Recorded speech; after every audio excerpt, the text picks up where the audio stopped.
Hey everyone, in this tutorial I'll show you how to delete duplicate files on PC for free in 2026.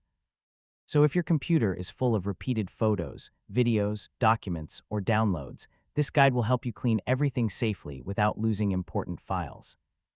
First, check your downloads and desktop folders. Duplicates often build up when you download the same file multiple times. Next, use the built-in Windows storage tools. Open Settings, go to System, then Storage, and review cleanup recommendations. Now you can use a free duplicate file finder tool. I mean, these tools scan your PC and detect exact copies of files automatically. After scanning, carefully review results before deleting anything. So always check file name, size, and location to avoid removing important originals. Next, delete duplicates from photos, videos, and documents folders separately.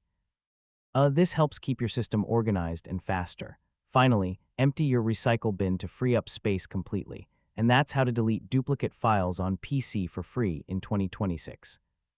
Once you clean duplicates, your PC will run smoother, faster, and with more available storage. If this guide helped you, feel free to check out more PC optimization tutorials. Hey everyone!